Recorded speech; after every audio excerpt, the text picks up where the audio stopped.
bailout factor when it comes to Malik Monk because of his ability to take over the games at the offensive end of the floor. And he's improved over the course of the year, in particular, changing direction, changing speeds. This, of course, was the shot that ended up sending that first Georgia game into overtime. He's good at finding his spot on the floor, getting his feet set, catch and shoot, little shot fake, one dribble pull up. Where I think he's at his best, though, is when he gets all the way to the cup. He needs to be aggressive and attack the interior of the presence that Georgia can bring underneath with their front court. The scoring duos we have here in this game are sensational, Farner. Second highest scoring duo in the SEC. Malik Monk, De'Aaron Fox. First time in a tournament setting. Going to be interesting to see how they play here this afternoon. And you might ask yourself, partner, if they're second, then who's first? I think I know the answer. J.J. Frazier and Yante Maton. All season long, their level of consistency has led this Georgia Bulldog team. They got Maton back yesterday. For J.J. Frazier, he's been playing at a Kemba Walker-like level for the last 6 games. Maton came back after the injury yesterday, had 12 points, 5 rebounds. Kaylee, how do they plan to use him today? Well, Tess, Yante Maton back in the starting lineup. The good news being that sprained knee that kept him off the basketball court for 2.5 weeks. They say not a problem. The staff very happy with the way his knee responded to yesterday's game activity. Now, Maton's challenge today, Coach Fox told me, is to be comfortable enough back on the court that he can be confident, that he can play with the aggression he needs to against this Kentucky team. But Fox, he's got into this deal to hold up too. He was very candid yesterday in saying he didn't think he managed Maton's re-entry into this team as well as he hoped. Fox wants to help his team find better rhythm with Maton back on the court. He only won full practice over the course of 4 weeks. It was the day before that Tennessee game.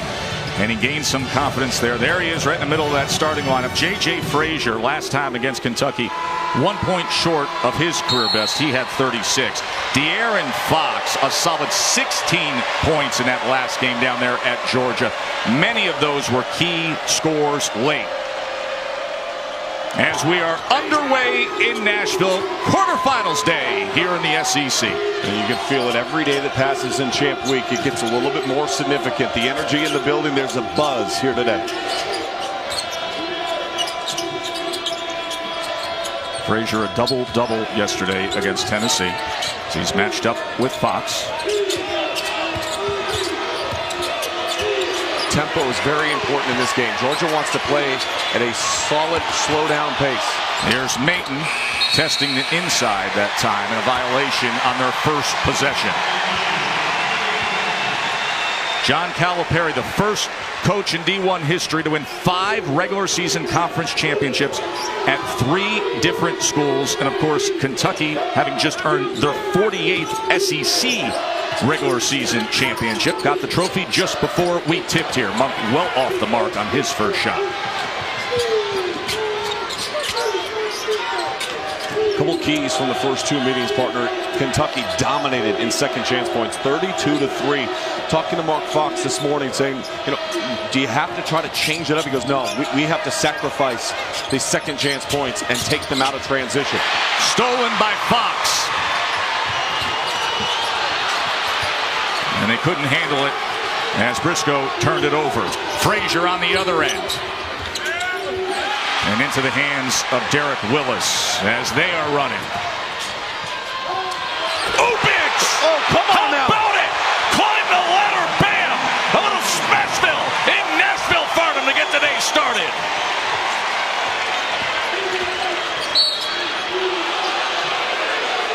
You think Big Blue Nation's ready to roar right from the start. Open floor situation. Watch this. Spaced out. Bam Adebayo's going to run on the backside. Great patience by Malik Monk. A little look away. Freezes the defense. And as you throw it up, he's one of the best finishers in the country. He'll bring it home. And Fox was charged with his first on the other end. Parker shot fake into the lane. Tried to leave it and able to secure it underneath was Ogbede. What a way to start the day, though. High energy from the Cats with that moment from Big Bam.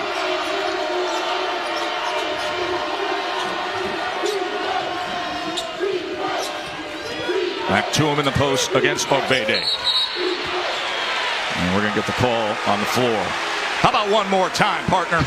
You can't get this enough. Watch Malik Monk. Do I really need to say anything? Just enjoy it. Look at that.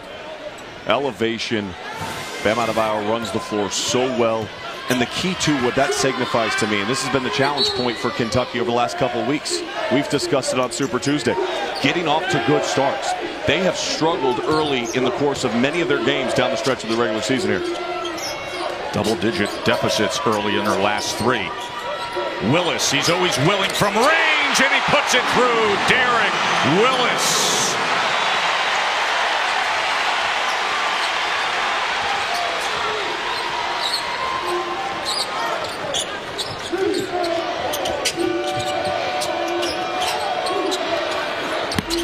Parker can't connect. Bam with the rebound.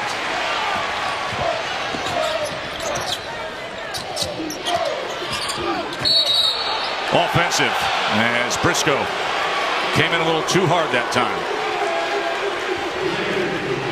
Mark Fox, 8th season at Georgia, 2 NCAA trips, and he's tied for the school record with 4 20-win seasons. He's done a remarkable job changing the culture of the program at Georgia, having sustained consistency in success. And there's a couple times where he's had 20-plus wins and he didn't make the NCAA tournament. I felt he should have. Jackson Edwards check in for the Dogs. If they want to make the NCAA tournament this year, according to Joe Lenardi, this is a bona fide must-win game. Nathan couldn't hold on to it, trying to crash the boards there. Fox for 3.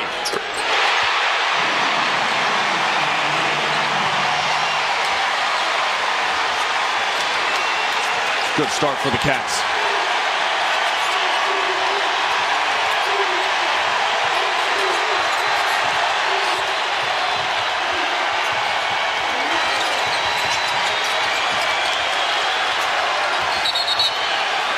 Steps that time as Turtle Jackson came around.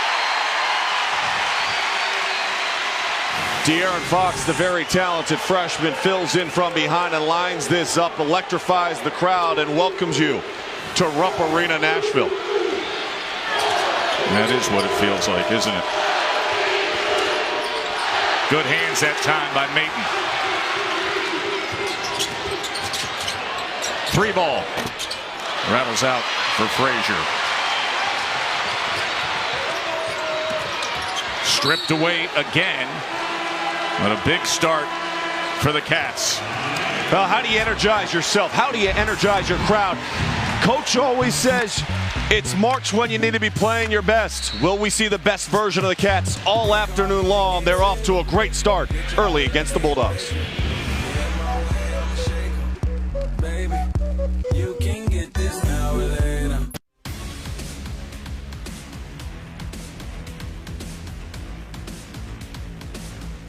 SEC Men's Basketball Tournament is brought to you by Belk, the home of modern Southern style. Visit belk.com today. Commissioner Greg Sankey of the SEC handing out the regular season championship to Kentucky just before we tipped off. I thought you made a very interesting point, and when you see how they've started, it shows maybe a development of maturity, because that can be a distraction for a young team before tournament play. Well, you get a sense of accomplishment. You get a sense that you've already completed a task, and certainly they have completed a portion of the task. But when you're trying to build momentum into the NCAA tournament, it is important that you get your feet underneath you and you play well in your conference tournament.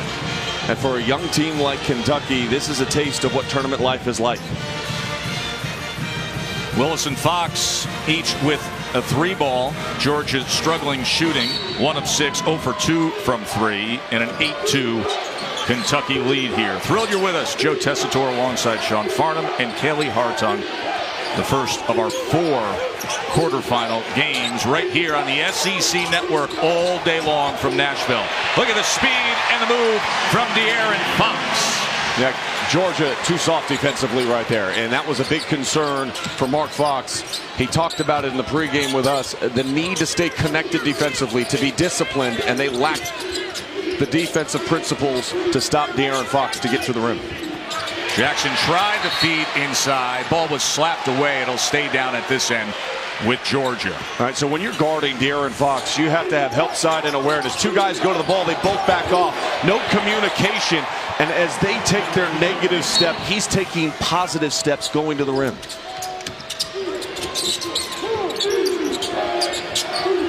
Here's Mayton against Bam. Willis comes over. A little bit of help with the double. Turtle Jackson for three.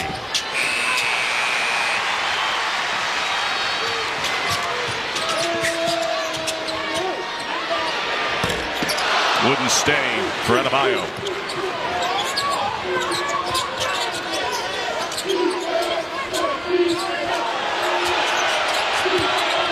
Deontay's calling for it. Comes up well short. Good work with the follow. Staying with it, and he will earn a trip to the stripe. Kelly? Well, as you guys talk about that challenge of defending De'Aaron Fox, well, he's working to make it harder for everybody. As his task lately to himself has been to work more on controlling the pace of the game. Now, he and Kenny Payne have been watching film of guys like John Wall, Kyrie Irving, and Kyle Lowry, and how they control the pace of the game. That right now is what Fox is putting the most pressure on himself to play a better role in. I think Kenny Payne, Kelly, you bring up Kenny's name, and he has done such a good job being part of the assistant. Sometimes being assistant under Coach Cal, you kind of get lost in the shadow a little bit. But player development-wise, the relationship he has with the kids, he's been a big part of their success, their recruiting process, not just that, but the actual coaching and the day-to-day efforts. In particular with the bigs. He works so well with the bigs in their player development. Karl Anthony Towns a couple of years ago, from where he was at the start of the year to where he was in the middle of January, a lot of that has to do with the day-to-day operations. You know, we were at a practice about a month ago where Coach Cal made the point of saying that I cannot be the only voice they hear at this stage of development as well. Kenny's really stepped up. Bam slam almost again. He's really stepped up and played that role, as well as some of the younger guys of understanding it was time for them to stand on their own 2 feet. And we've seen the win streak since some of those moments in February that were regrettable. And where you've seen that show up is in defense. I mean, they've been much better at the defensive end of the floor. Look at this possession alone. You got Bam Adebayo guarding J.J. Frazier, and he can't get by him. Good feed underneath from Turtle Jackson to Derek Ogbede.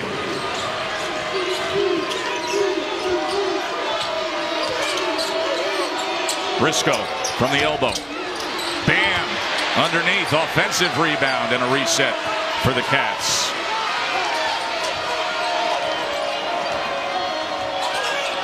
Here's Briscoe again. As Hawkins was fouled, making his way into the lane.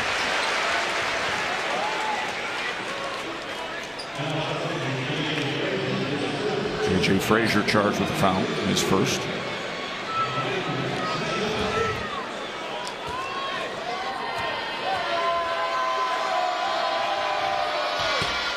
Reminder that Dari and the gang will be here all day with SEC Now. Looking forward to hear what they have to say at the half as they set things up for the entire day of action here in Nashville. SEC Now, right here on the SEC Network. Those guys have been having a lot of fun in Nashville this week, shutting down this place every night after the late action, getting up early to come back and take in shoot-arounds.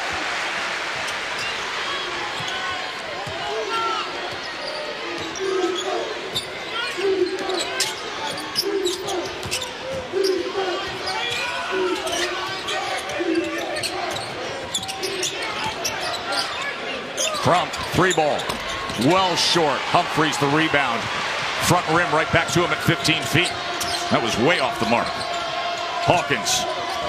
As he tried to live a little bit behind Briscoe.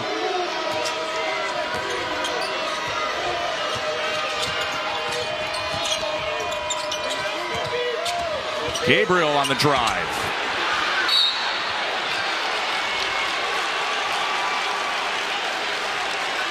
And a break there, getting the foul. Every foul can be important based on how much pressure J.J. Frazier can apply. I know he's not on the floor right now for Georgia, but as we've mentioned, he has had a great knack in the last 6 games of getting to the free throw line, manufacturing points. Had his first career double-double yesterday, first season double-double, excuse me, 3rd of his career. after what was a very slow start to that game against Tennessee. Turtle Jackson. That wouldn't fall for him. Here comes Briscoe again. Tapped away as he was trying to get it cross court to Mulder. Well, we mentioned Kentucky and the way their season has progressed and where the turnaround has come from for this team, and in particular the last 8 games at the defensive end of the floor. Look at those first 4 of the last 12 and then the last 8 of them. The ability to defend, their ability to limit the scoring opportunities for their opponent, the drop from 83 points per game to 67. It gives you a larger margin of error at the offensive end of the floor when you buy in and you compete at the defensive end. Kentucky 0 for their last 4, make it 5. Briscoe ends up with it and takes care of business. 9 points lead early on here, their largest. This game has not started the way that Georgia fans would like to see, I'll tell you that. They are sluggish, they are tight, they're playing tentatively. And the team that is playing with the better sense of energy and purpose is the team that has the 9-point lead. That 8-game win streak brought here into Nashville by the Cats. And they're looking good early on.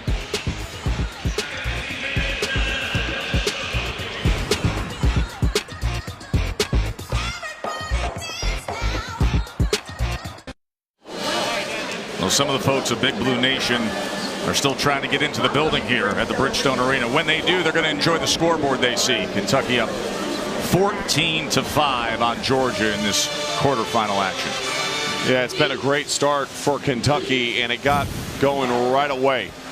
And what I love about this is when you watch Malik Monk, you see where Bam is running from. And I think too often they just assume a lot of times big men give up on the play and think their guards are going to go after it. But that time the defense, poor awareness, no communication.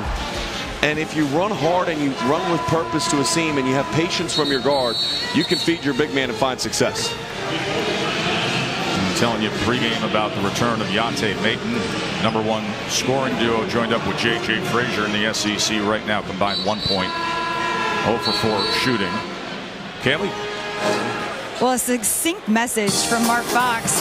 As the players left that huddle, he said, don't panic, we just got to hoop. Got to stay calm and focused and with purpose here. But they're up against it against a Kentucky team that has gotten off to slow starts, been down double digits in recent games. Not today. Razor sharp. See if they stay with it. Here's Maton. Maton's getting poor post position. Every time he turns, he's beyond the backcourt. Frazier, rebound, Maton, and he was fouled. A good job working the offensive glass and getting the second chance points. But Yante Maton, when he catches the ball down low on the block, you have to have an awareness of where you are. As he spins, he's beneath the basket, and he's got nowhere to go. He's taking himself out of the play. Post up a little bit higher, a foot or two higher up the lane. That way when you turn, you give yourself an angle to use the backboard. Foul charge to Monk, 16 foul on Kentucky. Great crowd. Look at that picture. A lot of blue in that picture, by the way. A lot of blue all week long. You know their team's not playing until Friday. It doesn't matter. They're going to be in the honky tonks, the restaurants, the hotel lobby all week long, and it is just a great scene here in Nashville with Big Blue Nation each and every time. Guys, with this young Kentucky team, and of course they turn to the veterans to say, what will this environment be like? Bam Adebayo said those veterans said, oh, it's just like Rupp. Bam tried to create some space. Briscoe ended up with it, and the 4th turnover for Kentucky. The Kentucky fans, they are fired up today. There was a lady that was cheering. She thought that was a foul. I'm looking over where the play was, and she is waving her arms with excitement. And all of a sudden she looks and goes, wait, that one against us? And her friend goes, yes, sit down. Here's Monk. She can stand up. Go. She can stand up now, Farnham.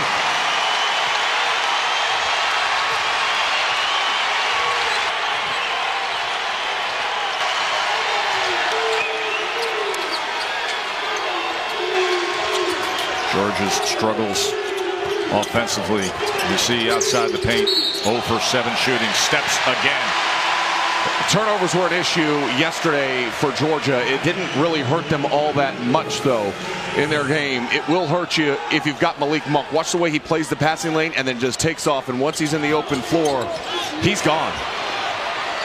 The athleticism takes over.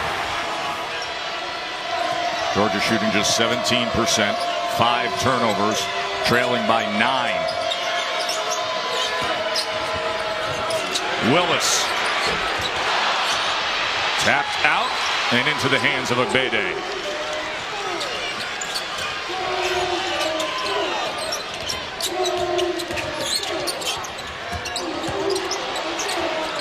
Giada couldn't bank it. Abede with the rebound. Here's Pop. Count it. Another second chance opportunity, and one that they're able to convert on. I think for Georgia right now, they came out with such an idea to control the tempo that they took away some of their aggressiveness. And in taking away their aggressiveness, they have had turnovers, poor shots, late shot clock situation that has fed to Kentucky's good start. It's 2 on De'Aaron Fox now.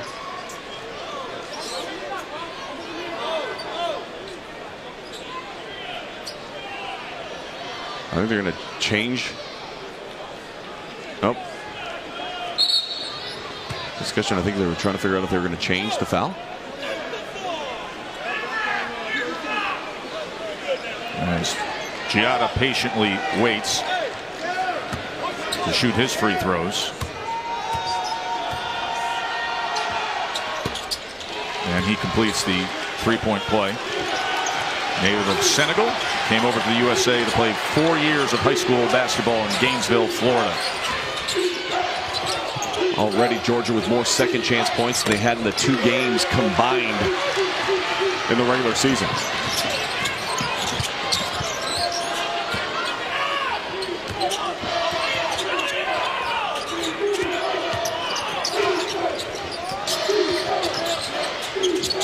Sloppy pass that time. That's J.J. Frazier's fault, though, partner. Turtle Jackson had to come in, made contact, and picks up the foul. I mean, you're just leaving your offensive player out to dry. This is a lazy, soft pass going back. I mean, there is nothing on that pass. And a good job by Isaiah Briscoe to shoot the lane once again. And you have to understand, Kentucky's going to pressure out. This isn't a secret.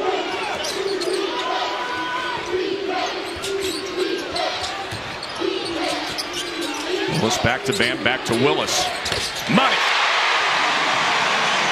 Derek Willis with 2 3-pointers.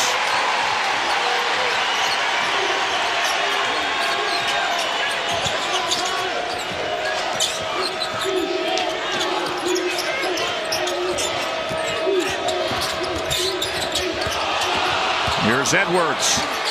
Blocked by Willis. Got a piece of it again, but it goes in as Edwards fights his way underneath to close this to a 7-point game.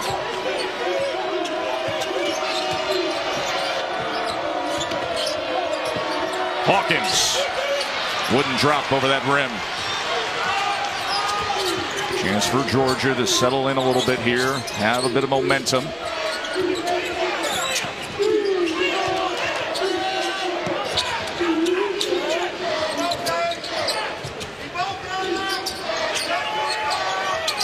Frazier coming around the corner. Shot clock at 5. Turtle Jackson for 3. Air ball. Saved out Frazier in violation. Not a good possession that time for Georgia. The previous one was. And what I love about this is watch on the drive. He goes in. 2 guys surround J.J. Frazier. It's a quick dump down underneath to the open man that has planted himself right underneath the basket, and Edwards was able to score. What I think you've got to understand if you're J.J. Frazier in this game is you cannot force the action just because you had success last time. 36 points. The defense, they're corralling and trapping, trying to make other people beat them. You can beat them with the pass right now if you're patient enough and deliver good passes by J.J. Frazier. Fox lost control, got it back, and finished it.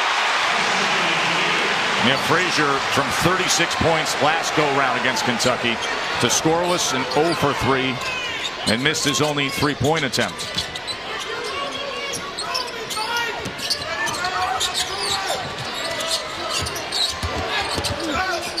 Parker denied by Willis.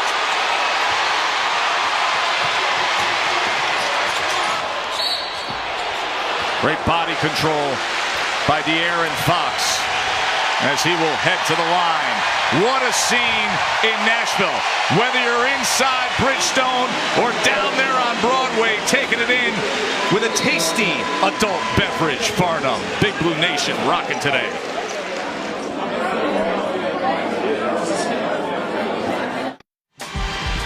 Questions of how De'Aaron Fox would respond, at least early in this game, in his first tournament setting.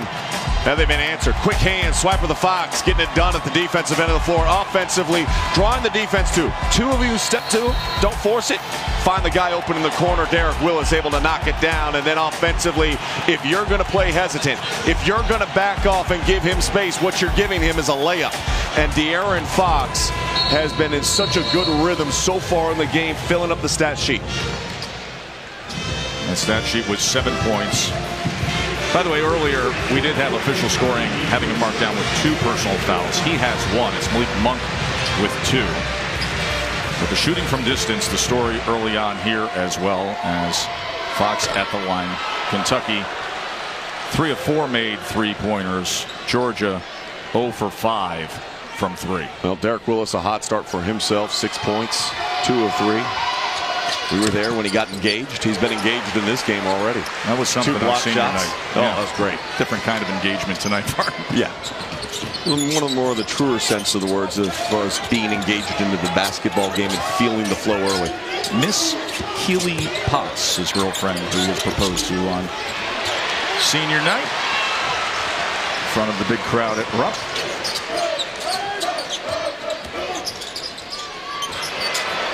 Mulder gets to work. The senior Michael Mulder. As Kentucky pushes their lead to 13.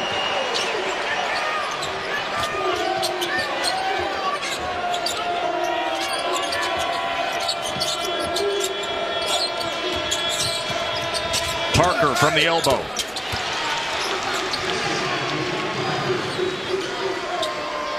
And I'll tell you what, Mike Mulder and Yante Mayton talking a little bit right now.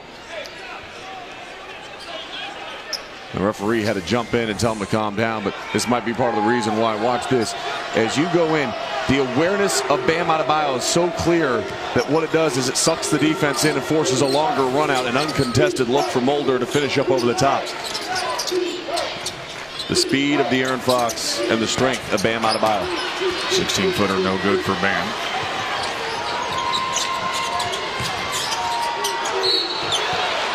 And stepping into that time was Parker.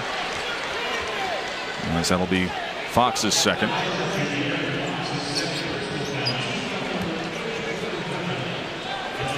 I love the way players can impact a game even when they don't have the ball in their hands. And I think Jawan Parker has had his role has increased as far as his scoring goes, but how he impacts the Georgia basketball program. You see that patch that's been sewn on to his jersey that signifies that he has already graduated the University of Georgia. In fact, he's going to get his master's degree this summer.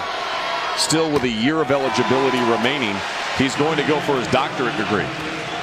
Graduated in 2.5 years, and he comes from a family that greatly values education.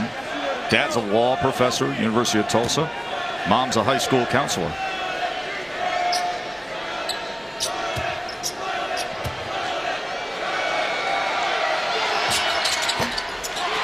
Not a great looking trip there. Could have used some of the free throws. And for Georgia right now, their offense has been so stagnant. They have been taken out of rhythm as Kentucky's done a nice job not allowing them to score at the rim. Meanwhile, underneath and making a way to get through was Briscoe.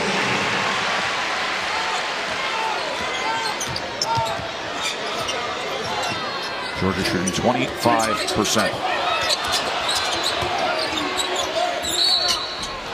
As Mayton draws the foul, as he was getting to work against Bam.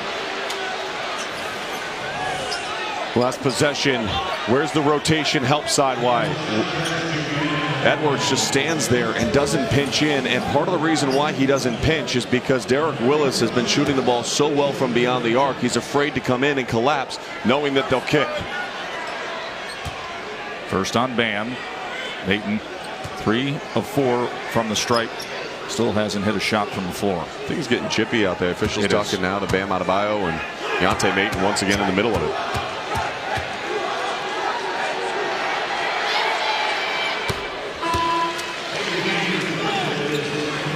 It's good to see Deontay Ayton back out on the floor. First team all conference in the SEC this year. Has continued to improve every single season he's been on campus. And this time of year, you want every team that we cover, we want them at full strength. We want them all able to be out on the floor, because that's the celebration of the game of college basketball in Champ Week. Mulder off to the right. Follow wouldn't go that time from Bam.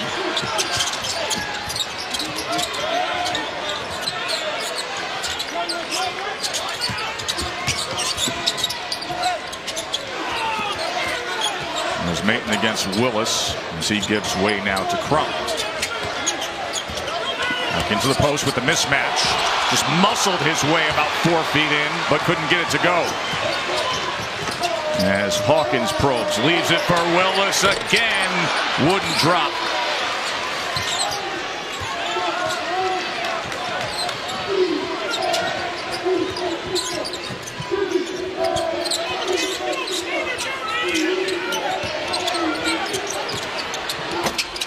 Never had a chance from Crump there. Offline the whole time. Well, his balance wasn't right. His body was leaning to the left. Where'd the ball go? It went left. His footwork wasn't good there. 0 for 6 from beyond the arc so far for the Georgia Bulldogs. Woolridge with the rebound. Here comes Frazier. Stop and pop. J.J. Frazier. And just like that, it gets the lead under 10. And as poor as Georgia has played, as poor as J.J. Frazier has gotten off to as far as a start in this game, will one basket make a difference and get him into rhythm and flow? Frazier's first made shot comes with just over 4 minutes before half. Hawkins. That was contested and it showed. Rebound by Deontay Ayton.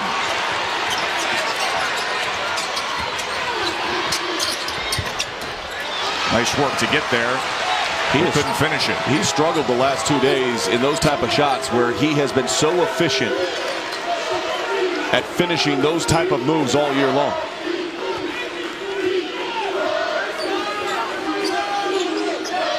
He was 2 of 8 yesterday, only 1 of 4 in straight line drives today. Bam, trying to get past Edwards, and he's going to earn a trip to the line. So some missed opportunities for Georgia. Kentucky up 9.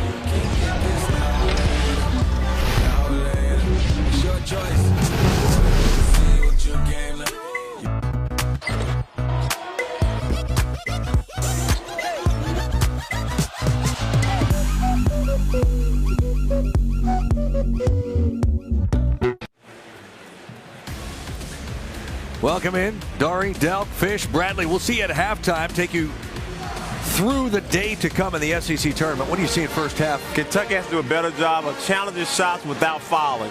Smothering defense by Kentucky, but they're like Jason Aldean. They're hanging around, Pat Bradley. Georgia, scrap the script offensively. Get down. They're going to have to create some offensive stuff that they don't have. Guys, you should hear Delk continue to maintain that this is a neutral site game. Yeah, right.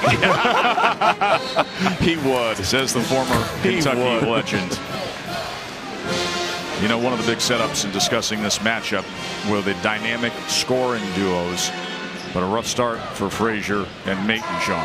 A very rough start, and I think that's where I do agree with Tony Delk and Pat Bradley. They got to get something going out in transition. They got to start pushing it a little bit more on the open floor and take the opportunities when you have it, because if you're going to play in the half-court set against Kentucky all night long, it'll wear you out with the way that their energy level and focus is right now at the defensive end of the floor. As Adebayo hits his first free throw attempt of the day here, Kaylee? Guys, John Calipari has not been shy in the lead up to this tournament, saying we are playing to get ourselves right for the NCAA tournament. And it was interesting listening in on that last huddle where he said, whether they're in man or zone, here's the play we're running. Such a focus for this Kentucky team on what they need to do to be the best version of themselves. And Kentucky has won the last 8 meetings against Georgia by an average of 14.6 points per game. 10-point lead here. Edwards against Willis. And Willis gets the rebound.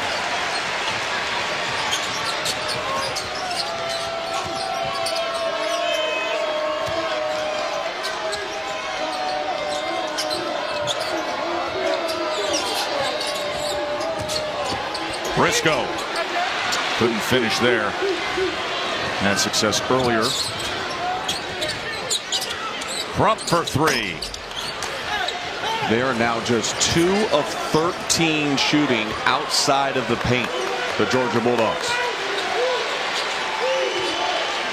We're almost all the way through the first half, and that percentage is not good enough to find a win against the top seed in the conference. Just one of their last 6.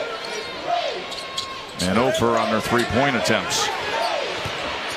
Adebayo muscling offensive foul for Bam Adebayo. And that is his second. And just as much as we mentioned those struggles for Georgia, Kentucky now has gone 3 minutes and 47 seconds without a made field goal. They are 0 for their last 5, and of course that turnover right there.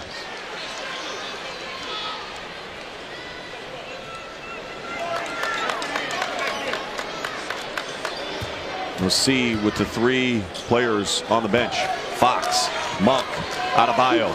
Is this a moment where in the final 2 minutes Georgia could maybe find themselves an offensive flow and steal some momentum going into the break?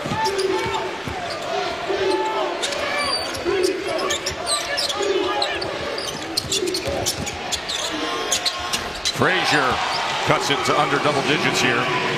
An 8-point lead now for Kentucky.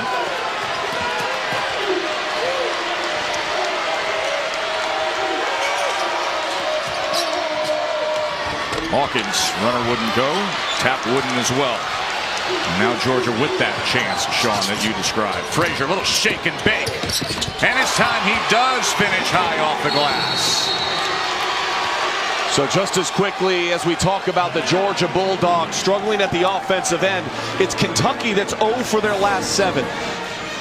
And J.J. Frazier has found himself in a rhythm with Fox and Monk on the bench, both with 2 fouls. The last 2 possessions come down, find the seam, finish high off the glass.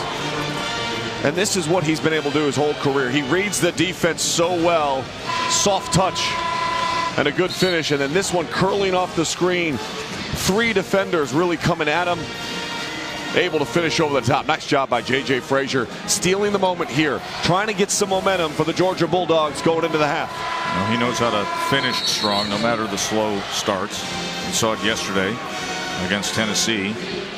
Scored 8 of Georgia's last 10 points to seal the win to arrive at this game. He's got 6 here now after a slow start. For J.J. Frazier was dynamic the last time they met Kentucky in Athens. Had 36 points, just 1 point short of his career high. 6-point game, just over a minute till half.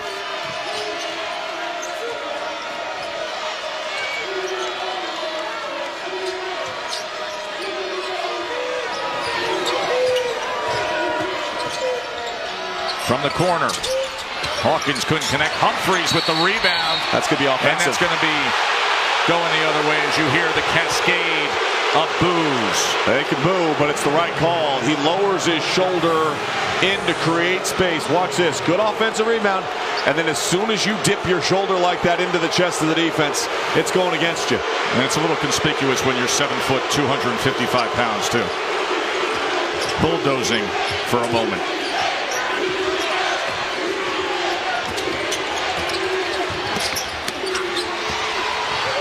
Frazier, another one of those opportunities that you've described over the course of the past 2 days, Sean. Briscoe darts his way in and scores. He has 6.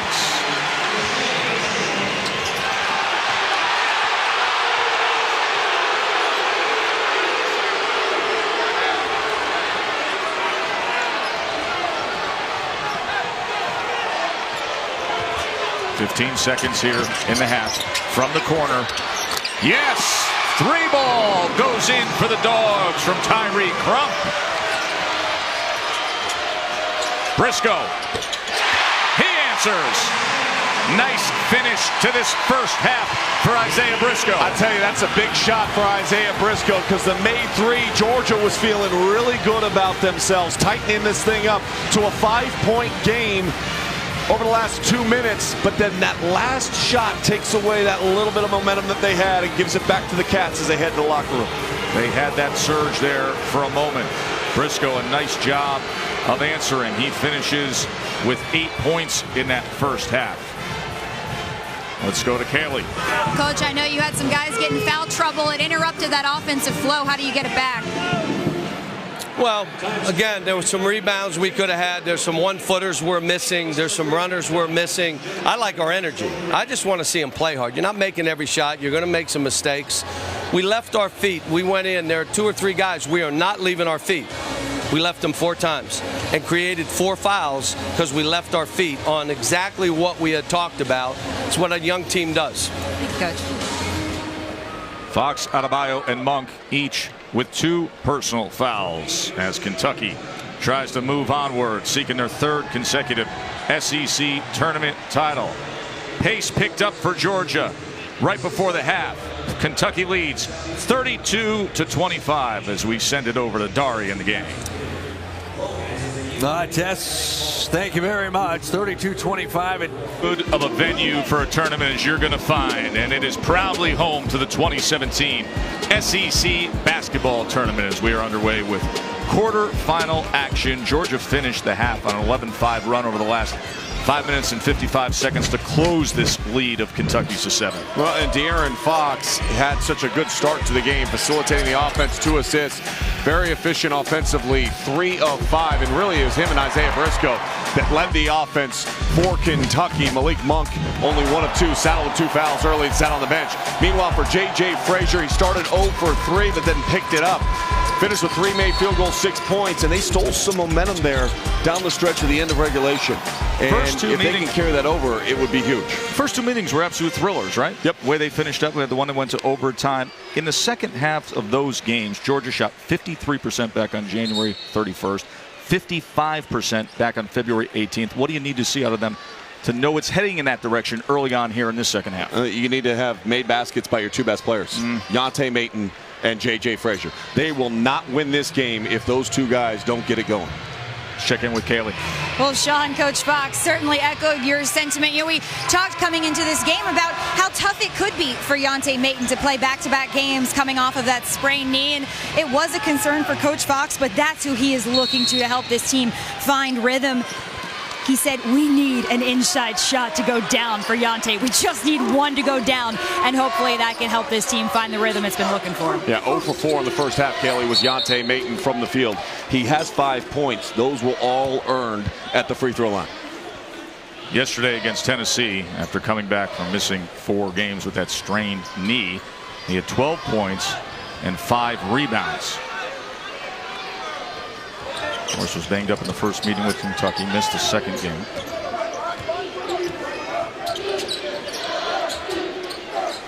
Just as much as we talk about the need for Frazier and Maton. Good work by Fox there. Get Fox re-engaged in the offense, but in particular, number 5 in White. You and I have seen him enough to know that as soon as he sees 1 go through the hoop, 2, 3, 4, 5, 6, and even 7 are shortly thereafter. I love the second half he had against Florida. Went for 30. He finds his stride. It's over.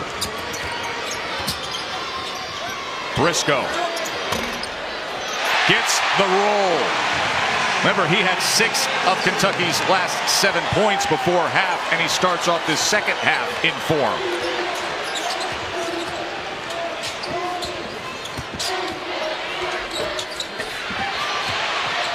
Wild shot attempt, though, by Agbede. Fox was fouled as he lost control in mid-stride, tried to get that shot off. Well, Kentucky started the game red hot, and they're starting the second half in rhythm. It was Fox that drove on the first one, and then Briscoe gets the friendly bounce from 3. Foul charge to Wilridge, sending Fox to the line.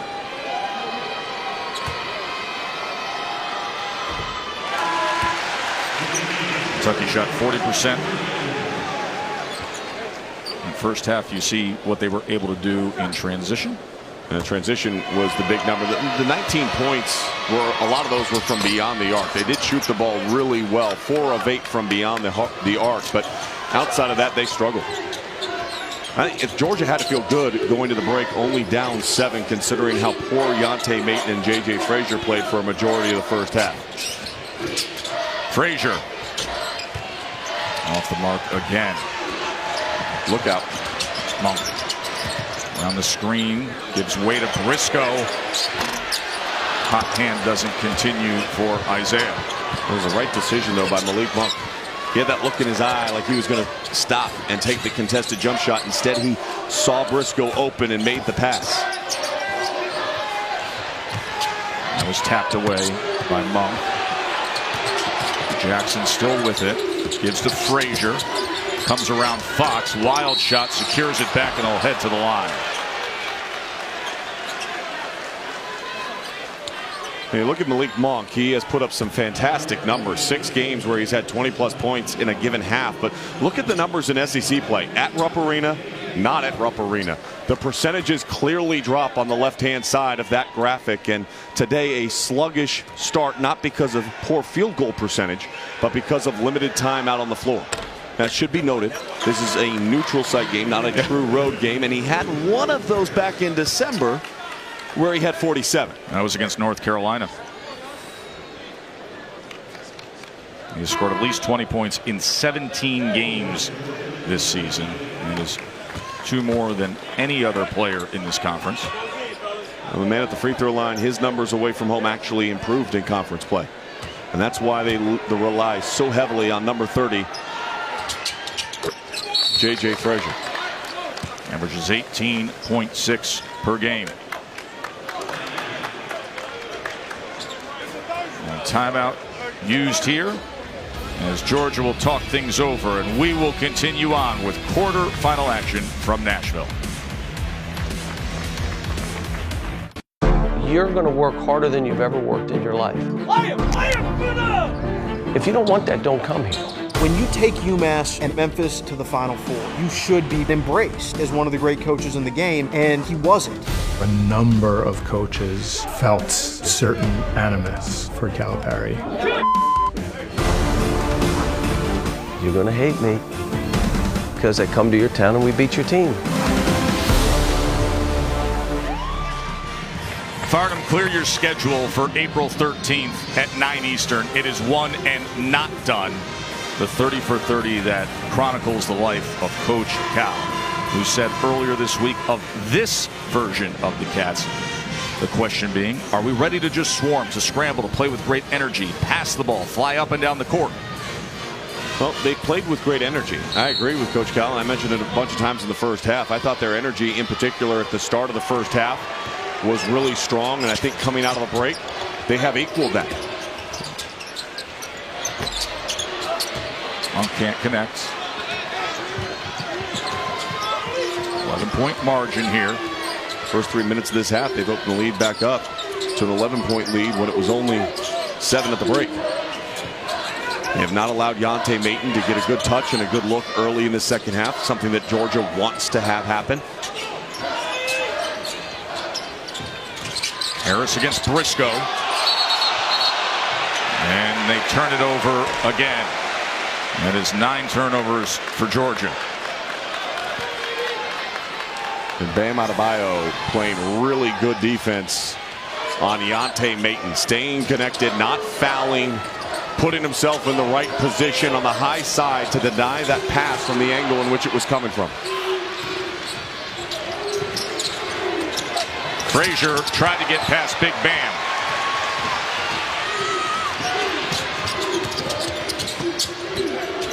Fox, 15-footer, yes. 13 points for the fabulous freshman De'Aaron Fox.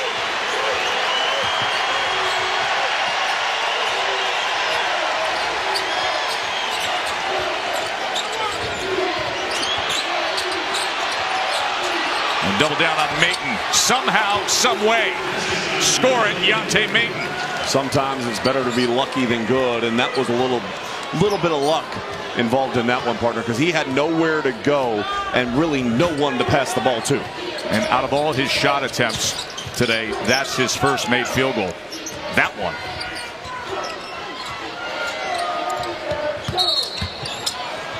And as Monk was revving the engine a little too early, took some steps. Deontay Mayton, again, good defense. Look at how much they are collapsing on him. One point in time, 3 bodies on him, still able to throw it up really just over the top of his head and went off the glass. 7 points today. They're going to need a big offensive surge out of Mayton and Frazier to chip away at this Kentucky lead. He's trying to work for space there. As Harris gives way to Frazier. Bede now backing down against Willis. There they go inside to Mayton. Comes around the other side. Tough angle. Willis comes away with it. Fox gets around Frazier. And Willis couldn't control it. It'll be Georgia basketball. Some sloppy play on the last 2 possessions, but De'Aaron Fox has played within himself with the composure you want to see from your lead guard. The mid-range game, it's going. So are the Cats.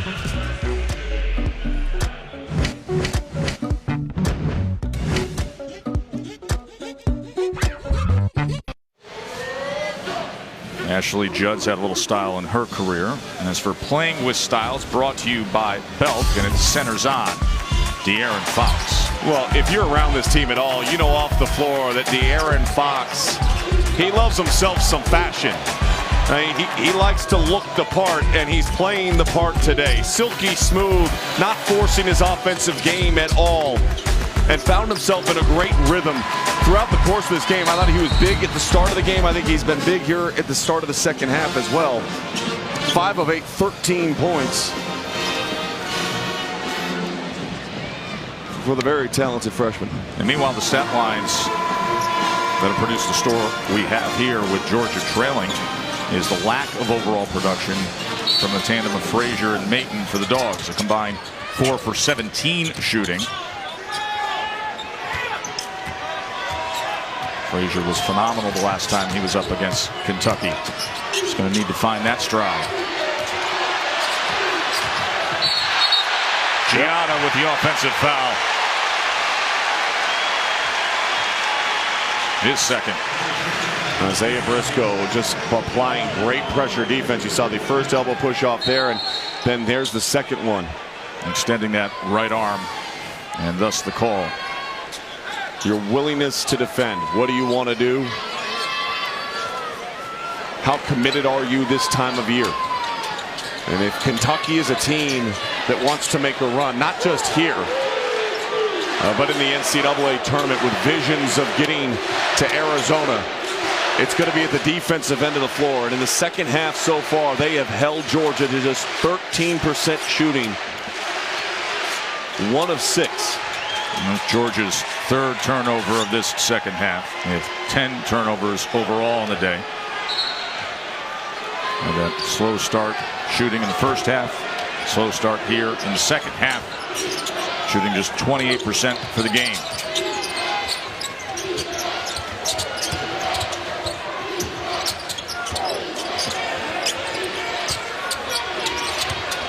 Double bam back out to Fox. Willis shot fake. Skip past Fox. 3 ball. And Bam secures it. Fox probing in the lane. Monk on the go. Short corner. Too much. Willis gets it again.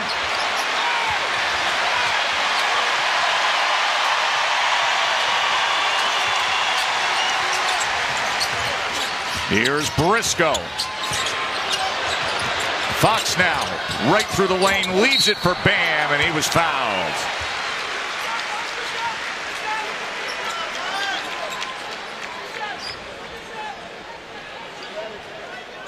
Oh, big collision underneath the hoop. 3 fouls on Pop Giada. Reminder that this Wednesday at 7 Eastern, it is SEC Inside, and they have an all-access pass to this SEC tournament.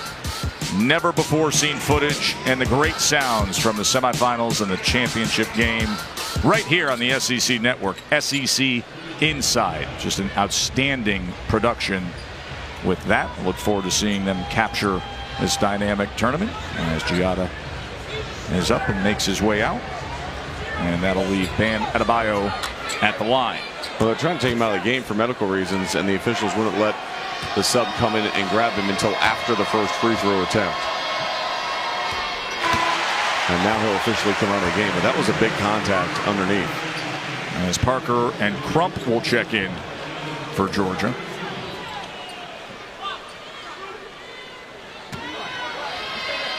Bam Adebayo, how well he has played down the stretch of the season. Last 5 games, 16 points, 10 rebounds, 68% shooting from the floor.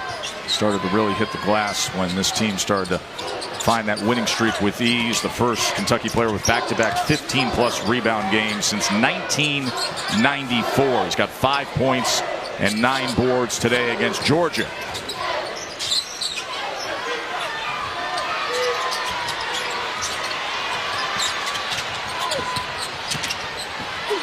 Wilridge, as he will earn a trip to the stripe. I think that's what Georgia needs to do a lot more of here in the final 14-plus minutes is attack. They need to try to get Kentucky into foul trouble. That's the only way I see them coming back into this game. Getting to the free throw line, getting some of the star power of Kentucky back to the bench like it was at the end of the first half. There's a second on Willis. And they pack him in, don't they? Big Blue Nation to start this quarterfinal right to the top of Bridgestone Arena. 19,395 is capacity, and they're wedging in all in here to see Georgia and UK.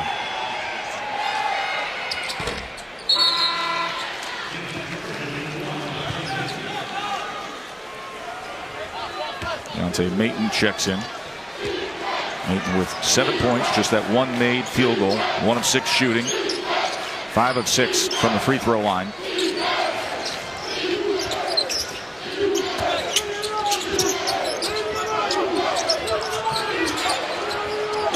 Monk just inside the line, long rebound, and Frazier's on the go. 3-on-2, and the oop wouldn't connect on the glory end. But the foul there as Agbede tried to finish, and that'll be tagged to Dom Hawkins. That's his second. Watching Deontay Mayton move, though, and we watched the replay, good job by J.J. Frazier pushing it out in transition. This is what Georgia needs to do a lot more of, aggressively attacking the rim. Try to get to the free throw line, try to stop the clock. But let me tell you about Deontay Mayton right now. If I'm Mark Fox and I'm thinking on the sideline, you know, how did we play against Kentucky the last time we saw them? What were the things that we did well? Well, we spaced the floor. We were able to drive. We were able to get contact and free up some space for J.J. Frazier. With Deontay Mayton struggling as much as he's struggling here, I think a smaller, more athletic lineup might be a better option for Georgia down the stretch of this game. And I just sit Deontay Mayton down. Just abandon what you have, the asset you have, go back to what worked in that second. Well, what worked down the stretch, too, from the knee injury. I mean, this team was playing quick. It was playing fast. And as much as you don't want to take out a first-team all-conference player, he's not helping you at either end. How about that? Count it. Isaiah Briscoe had himself a nice day. 13 points for Briscoe. And Deontay Mayton closes out, look to attack him. And an easy call. And a great finish. I know it goes against conventional wisdom, Tess. But if he's not up to speed, if he's not at his full strength, and you maybe have a quicker, more athletic lineup out there that could start to play with a little bit higher energy, and it frees up J.J. Frazier, I think the benefits outweigh the negatives of not being as strong on the glass. When he was freed up against Kentucky, he went for 36. Well, what's interesting, when you didn't have Mayton in this lineup, J.J. Frazier told me he recognized that he had to play more aggressively without Maton out there. Whereas yesterday, having Maton back out there, Frazier said it really felt like it took some pressure off of me. But we all know that Frazier is the leader of this team, and this is the time they need him to lead. So not just the physical constraints of spacing, but the mental side of things, of the attitude and the role that Frazier would then take on. Well, because Frazier wears two hats. He wears I have to be the elite scorer on the team, but I also have to be the facilitator of the offense. Deontay trying to reverse, and Humphries says, no, we're not going to have that. Here comes Kentucky.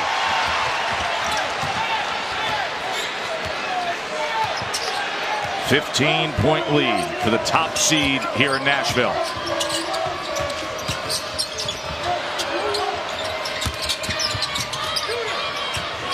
Gabriel wouldn't roll for him.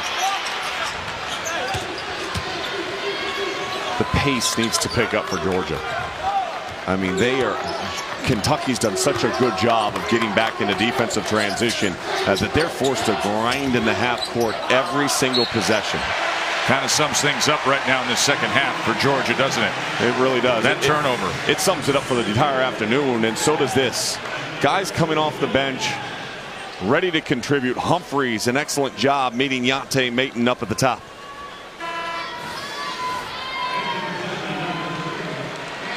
Turnovers for Mark Fox's club, and Frazier's 0 for 3 shooting in this second half. And as Deontay Maton takes a seat, some frustration, guys talking things over, trying to solve this riddle. And to Bam, up high and over the rim. I've never been good at riddles, partner, but I'll tell you this: if you don't stop that, you're never going to find the answer. Isn't that the truth? One pass into the offense, find the biggest, baddest dude on the floor, and get the ball. Jackson was fouled, a little something extra there as they trapped.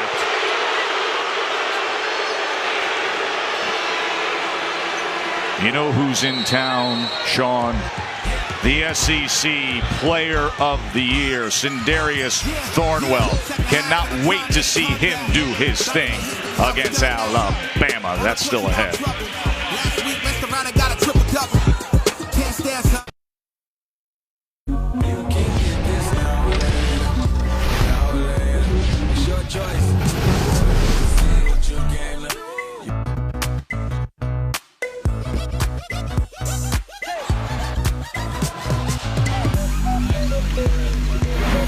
Georgia's is down by 17, the biggest lead of the day for Kentucky. Let's look at some of the news and notes from around the SEC tournament, Sean. Made official today, LSU announced that Johnny Jones will not be returning as their head coach. It's been the top seeds so far that have advanced into the quarterfinals here. Sebastian Saiz with his 20th double-double of the season, and Andy Kennedy and 20 wins. They just go together.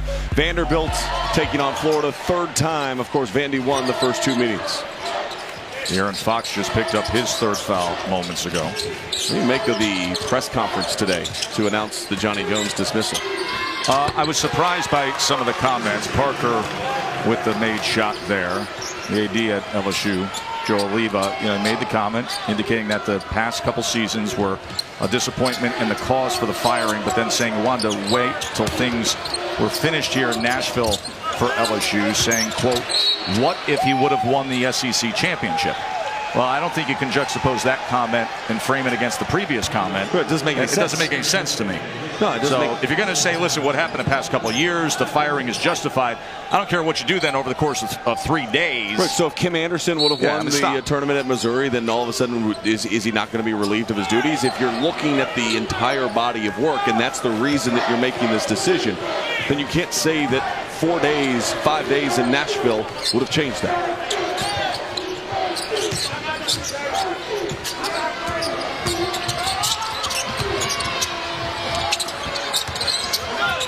Two important spots open in the SEC. Hawkins rattles out on payday with the rebound. And you feel that there's the potential for those jobs to be filled by some pretty special names. I do. I think the SEC continues to become a more attractive destination for college basketball coaches as investments are being shown every single day in this product.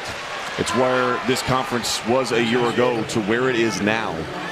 where we are talking 5 teams in the NCAA tournament field on Friday of championship week, where last year the discussion was, do you think there's a chance we can get 3?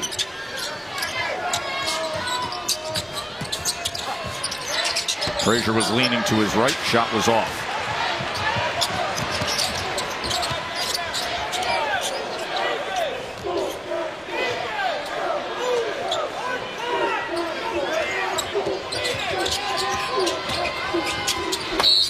Fox was fouled.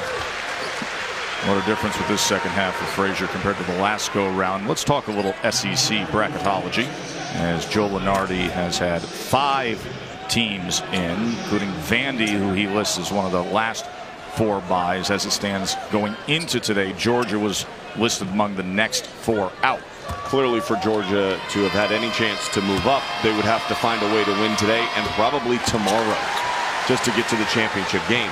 Meanwhile, I think when you look at Vandy, a key thing to look and think about with Vanderbilt, and we mentioned this yesterday, Iowa State plays TCU, not Kansas, tonight because of that Kansas loss last night to the Horned Frogs. And if Iowa State goes on and ends up winning the Big 12 championship or making it to the championship game, it just continues to enhance and help the schedule of Iowa State.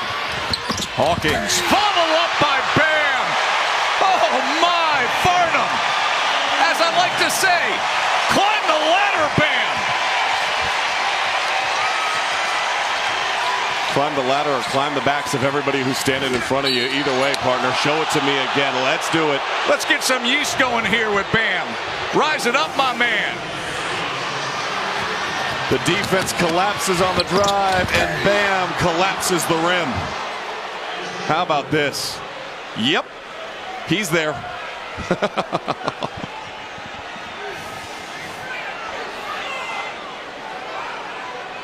1 point shy of another double-double for Bam Adebayo.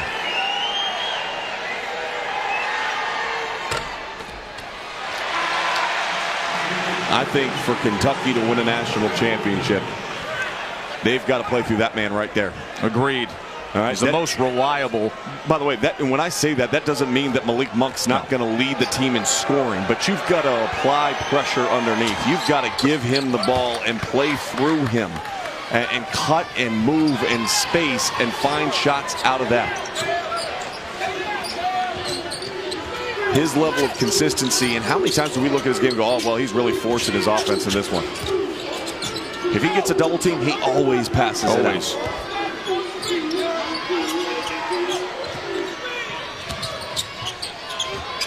Willis for 3. Prime example of why you need production inside. Malik Monk just struggling today from the field. Etorian Woolridge with the 3, and a timeout called by Georgia. Kentucky's lead at 14. Just sit back and listen.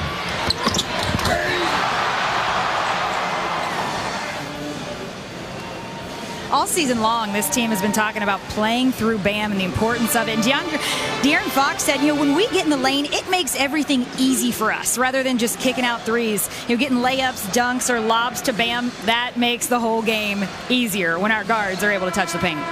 9 points, 10 boards, and a couple magical wow moments here in Nashville for the 6'10", 260-pound Bam Adebayo. We've got a lot of action still ahead of us, and that's the crew that'll take you through it. It's Damian, Tony Delk, Pat Bradley, and my man Dari are here all day with SEC Now.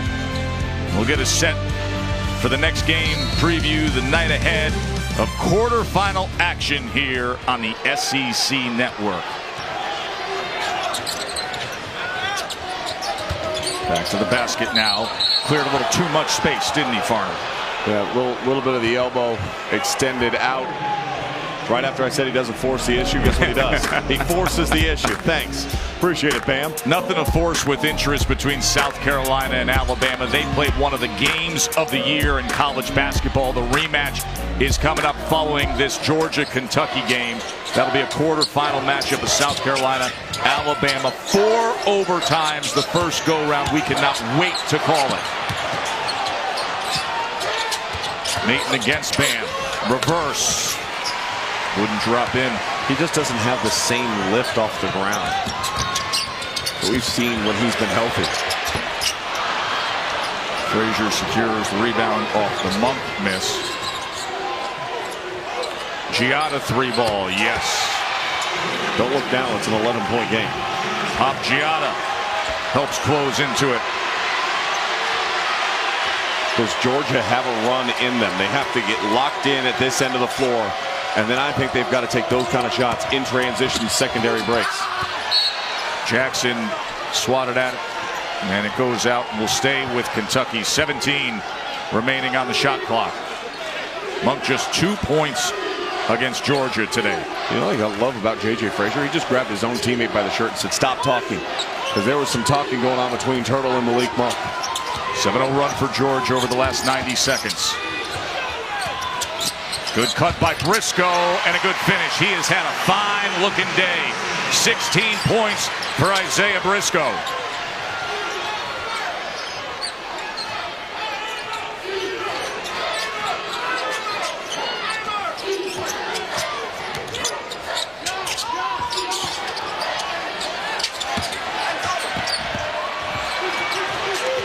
Frazier through the lane.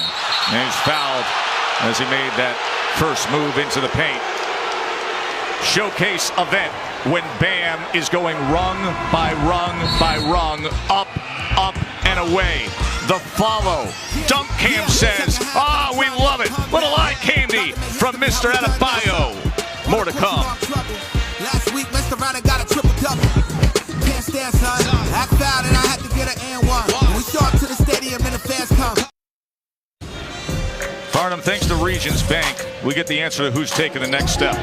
And that next step has been Isaiah Briscoe, moving well without the ball all afternoon long, attacking off the bounce. Hit the big shot going into the half that gave momentum back to Kentucky. Briscoe 7 of 12 shooting, 16 points, 5 rebounds, 2 assists, and 2 steals. He's been extremely active for the Kentucky Wildcats. As Coach Cal huddles the group, top seed here. De'Aaron Fox just picked up his 4th. Adebayo and Willis each with 3 fouls, and Briscoe 16 points on 7 made field goals, couple assists in there for the sophomore from New Jersey. Had a strong game the first go round against Georgia, had 23 points, 11 boards, and 8 assists that time against the Dogs. Maton and Frazier now combined 4 of 21 shooting on the afternoon. Enough said there, right? And if you need to look for any other reason why the score is what it is, it's exactly that. I don't know if you told me that over a cup of coffee this morning, I wouldn't have thought that it would be worse than this. Well, first of all, I don't drink coffee, and you know that. Well, I tend to have my triple espressos throughout the morning. I would enjoy one with you.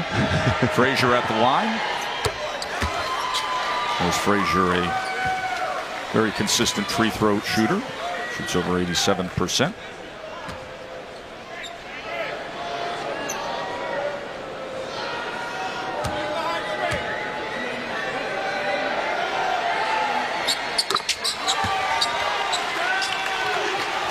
Point margin again. Georgia used that 7-0 run to cut into it. Kentucky answered back. And see if the Dogs have one more in them. They're going to need a few stops here.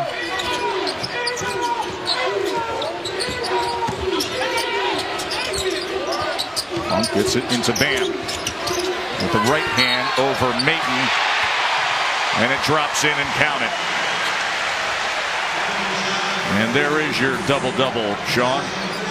So good with his poise. Look at his base, strong underneath, the contact on the arm, able to finish over the top. But if you're a post player, you see how low Bam Adebayo gets and how strong his foundation is. It allows for that contact to happen up top without disruption into the shot.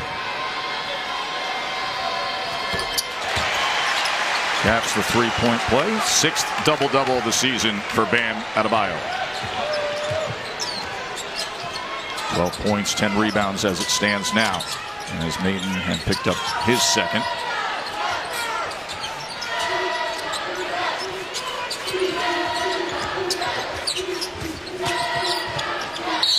Giada through the lane aggressively, and he was fouled. Remember, bonus the rest of the way. And when you're struggling as much offensively as Georgia has in this game, that's why I continually say you've got to push and create, partner. You've got to be able to draw fouls, get to the free throw line, kind of neutralize the game a little bit, but you've got to be able to make them as well. Now 3 on Isaiah Briscoe. So Briscoe has 3. Willis has 3. Monk has 2. And Fox has 4. Adebayo with 3 personals. Still a lot of time left to go in this game.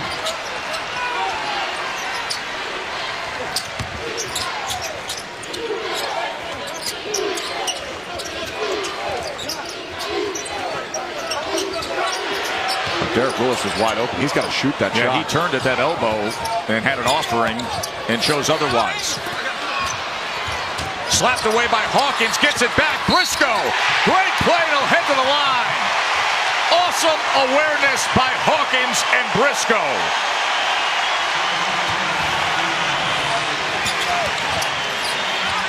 The missed layup opportunity, and then again a lazy exchange and not valuing the ball. And Hawkins very astutely came back to it, deflected it, and then got it to Briscoe for the finish. And Giada picks up his 4th. Now that play by Hawkins, not something that's going to show up on the stat sheet, but it's plays just like that. And what you just saw Derek Willis do, the hustle plays that have impressed John Calipari down the stretch. Dominique Hawkins, a senior for this team, is someone who's had to earn every minute he's played. The energy he brings to this team is something they plan on relying on down this final stretch. And that's true, Kaylee. Kentucky now 18 points off of 13 Georgia turnovers. 15-point lead for the top seed. Here's Turtle Jackson. Running out of options there. Shot clock running down. And Willis gets the rebound.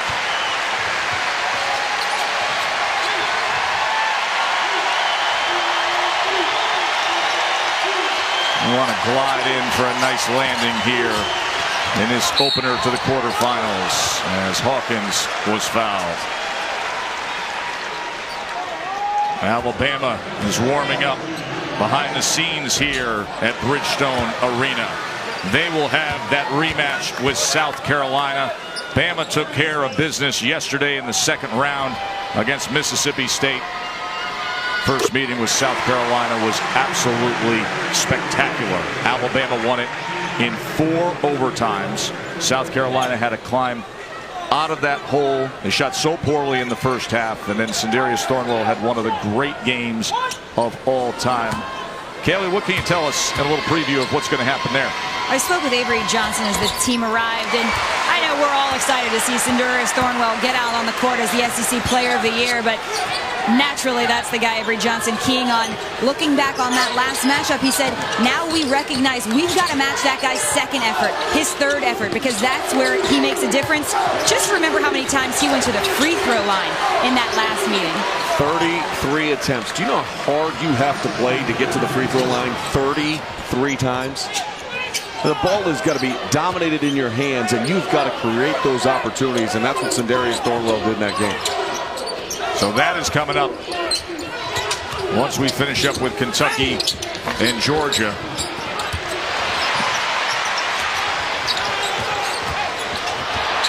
Hawkins wanted every bit of it, Farnham.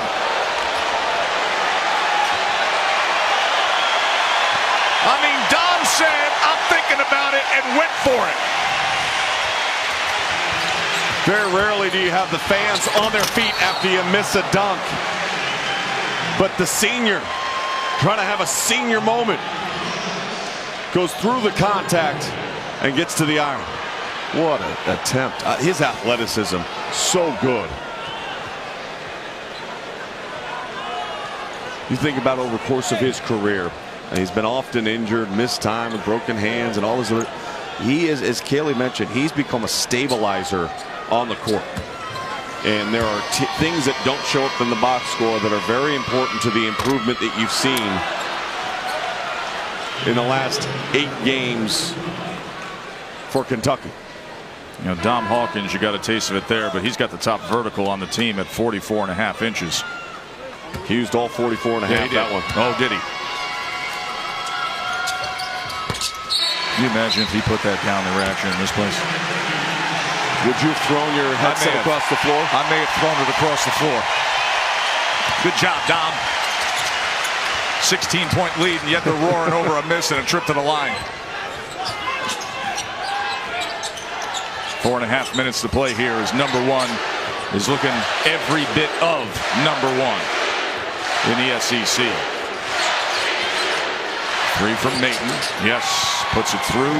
Been a tough struggle for Yante. Maton, give him a lot of credit for coming back and even being in uniform here in Nashville. As you said, maybe 50% heading out there. Only had one full practice prior to being given the green light to play here in this SEC tournament.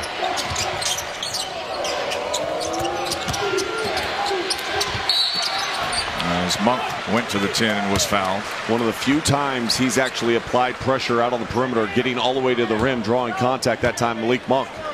So much of his attempts today came off the one bounce, pull-up jump shots, and he has not had an efficient afternoon, just 1 of 7 from the floor. 4 fouls on Ogbede.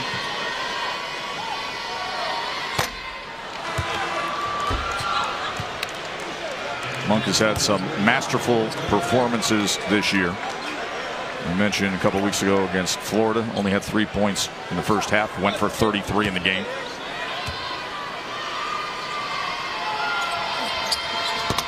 And this is not going to be one of them when you look at the stat line.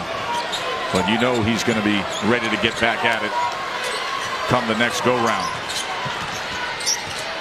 Only 2 points for Monk today on 1 of 7 shooting. Kentucky with a 13-point lead under 4 to play. Fishback, Delk, Bradley, and Dari getting ready. Wave, gentlemen, wave. You're on TV, boys.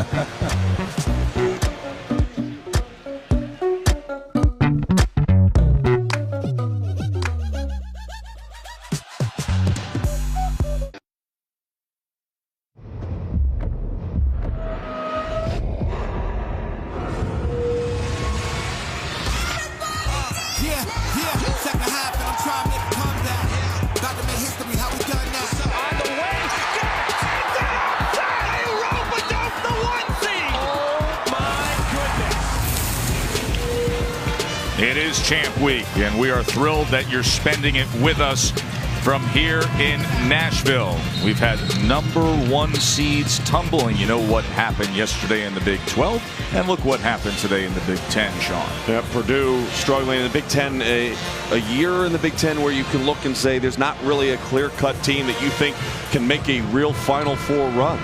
And I just don't see it when I look at the Big 10. And I said this before the game yesterday in the Big 12. I think some of the off-the-court issues that Kansas has had, I think some of the deficiencies that they've had, in particular in the inside, we're going to come up and get them.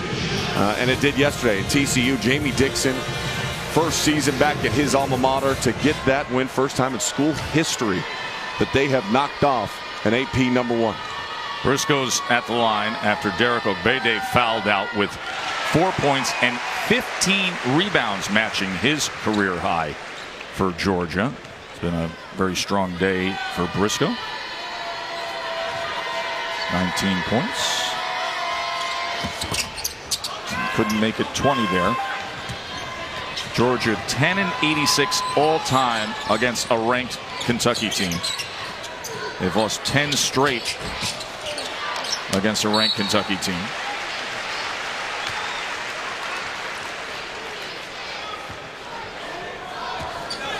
Well, now you're at that stretch of the game. If you're Georgia, you've got to have quick shots like we just saw. You can no longer play at a slower pace. You can no longer work the shot clock down.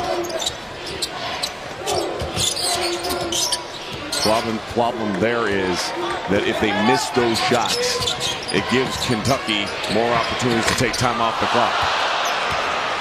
Rattles out as Willis was looking for another long one.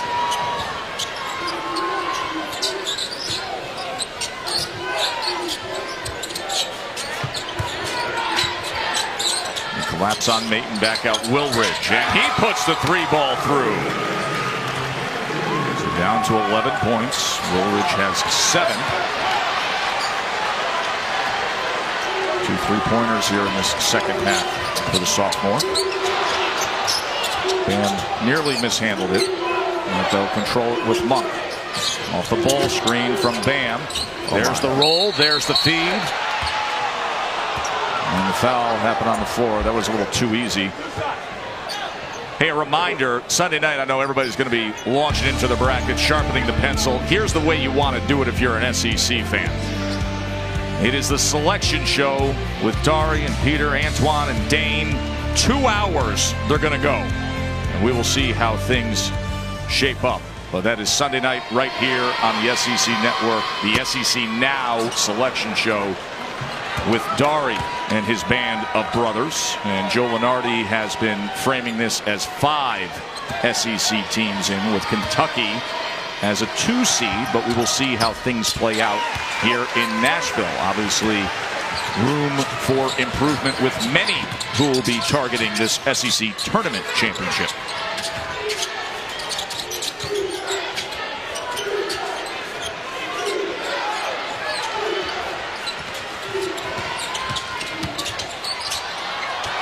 Crump denied by Bam. 6'1" was in among the trees. Advantage trees. Advantage 6'10" freshman tree named Adebayo.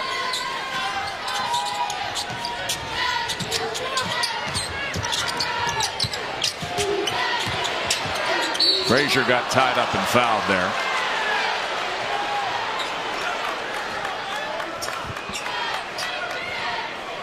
That one's going to go against Derek Willis. That's his 4th. Fox is out there playing with 4.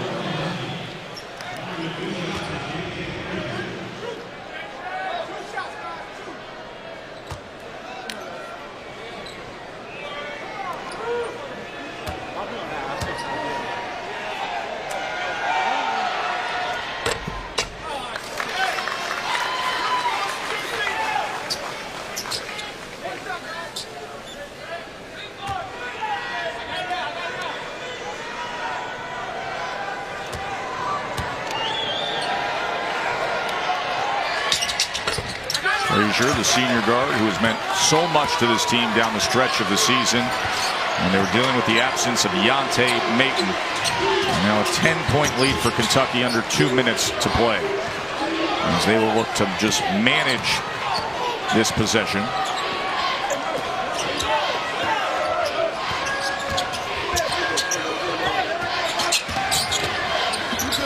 Fox off balance and still scores. Turned his inside shoulder, nearly had his back facing the basket at one point to the side. And Frazier driving on the other end, couldn't connect. De'Aaron Fox's ability to penetrate from the outside all season long has been such a huge strength. And one of the things, yes, his body, his legs are off balance, but where are his eyes? His eyes are fixed on the rim, and a good job of getting his hand up and extending through with the ball straight towards the basket, regardless of the position of the rest of his body. There's so many great physical attributes. Good off the inbound with the reverse with Mayton. I mean, he's one of the fastest players with the ball in his hand in all the country, but he's got great body control as well.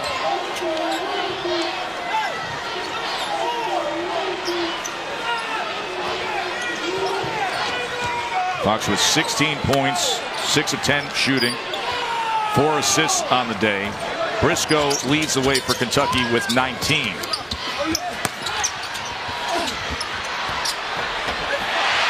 And add to it.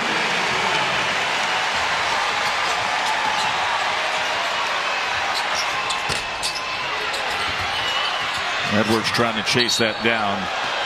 It'll stay with Georgia. 48 seconds to play as Kentucky looks to put the stamp on this here in the opener of the quarterfinals.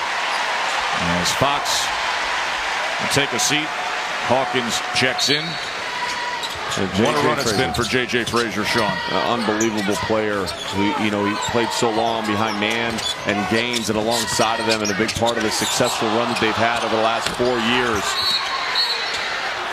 But J.J. Frazier has been the consummate leader for the Georgia Bulldogs. He assumed that role this year, and he's given his heart and soul to this program. And you look at where he ranks all time: points, second; assists, second; steals, third.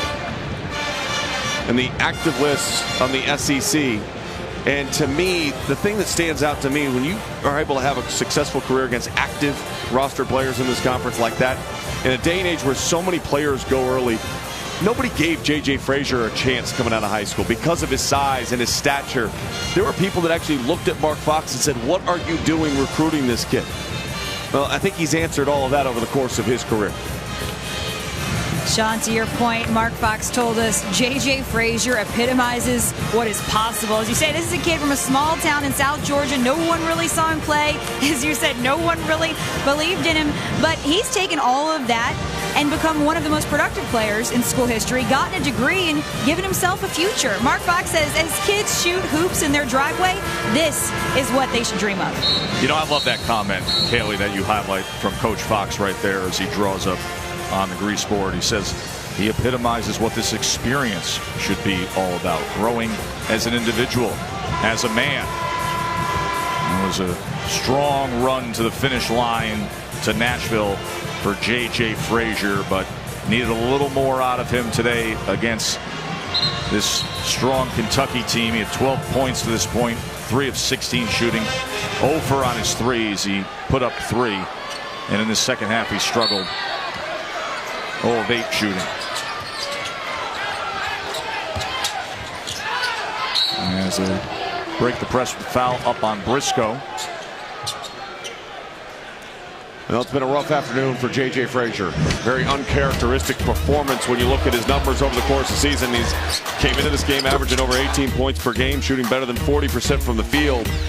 Just 3 of 16. He has gotten the line 6 times, though. 12 points for J.J. Frazier. And I think what J.J. Frazier embodies, by the way, is also the culture in which Mark Fox has developed at Georgia. They're getting players that maybe aren't on everybody's radar, that aren't the most highly touted kids in the country, and then developing them over the course of their career. And as they get older, the program sustains and continues to compete at a high level.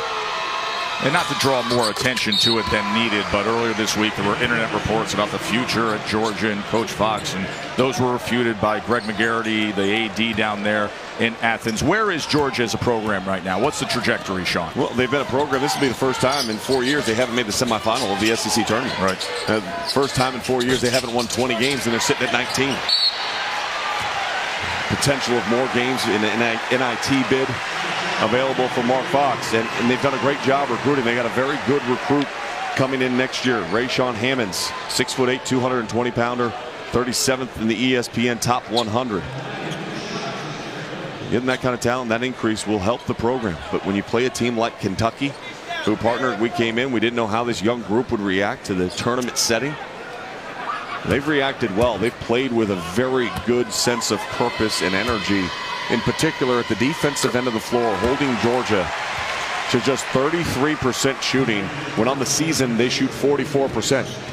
So 11 percentage points below their season average as far as field goal percentage goes, and you're doing this without Malik Monk having a big game. I give credit to Coach Cal and his crew for listening to the message earlier this week, as Jackson was fouled and reach in there by Willis.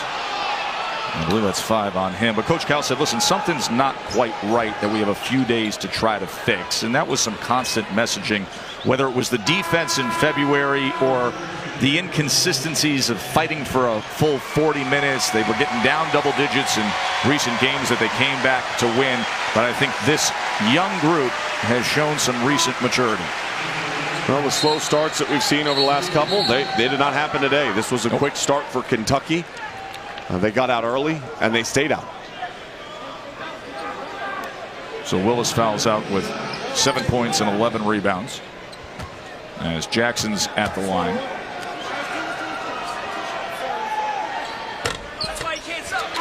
South Carolina and Alabama still to come.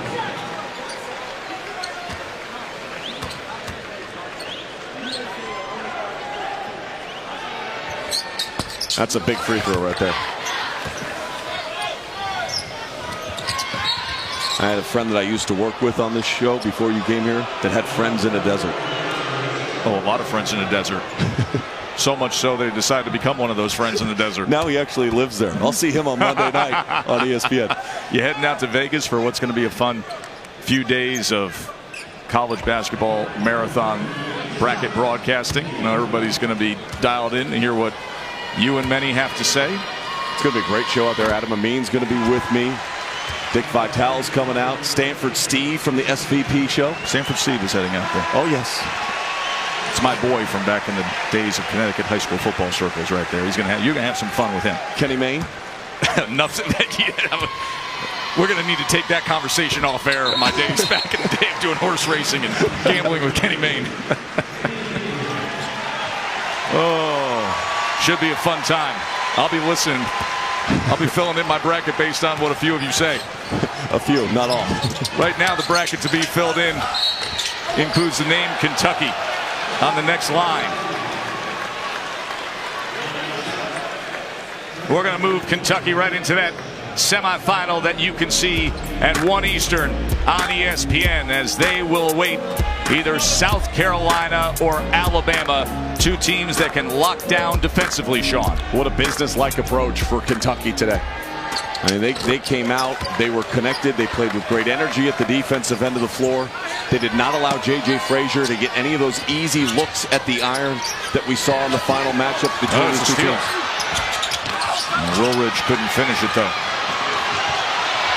Mulder can, as he was fouled, heading to the rim with 2.6 remaining. And J.J. Frazier just moments ago his first field goal of the second half.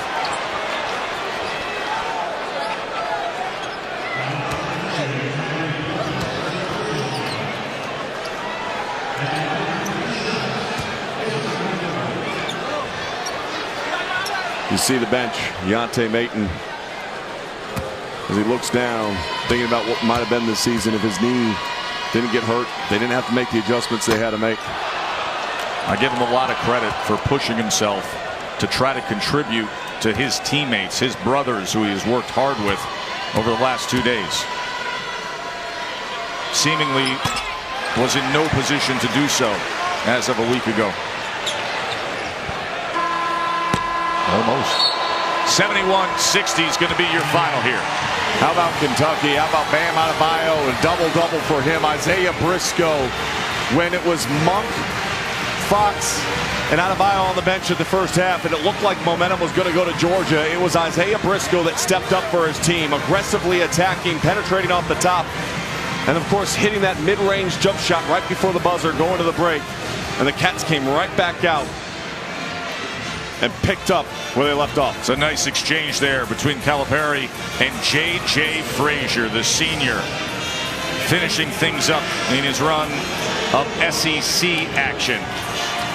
What a great leader he has been to Georgia through the years, and especially over the course of the last month when Mayton got injured. Isaiah Briscoe went for 20, as did De'Aaron Fox. And Kentucky advances to the SEC tournament semis. Bam Adebayo, the double-double, 13 points, 10 rebounds. Let's go to Kaylee. Isaiah, Coach Cal has been very open about saying this tournament is to help you all prepare for the NCAA tournament. What did you all do better today to make you better in March? We just came out with a lot of energy. You know, we were playing together, we were talking, and it started with defense. You know, everybody was tuned in, and you know that was our emphasis coming out here tonight. Now, you're just a sophomore, but the way we talk about you, sometimes you would think you'd been here for 4 years as we use the word veteran with your name. What advice have you given your freshman teammates for this point in the season and what it takes?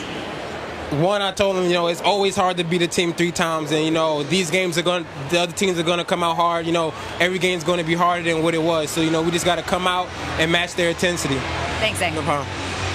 A 9-game win streak for Kentucky. They're 11-1 all-time in the SEC tournament against Georgia. Last time the Bulldogs beat a ranked Kentucky team was back in January of 2011.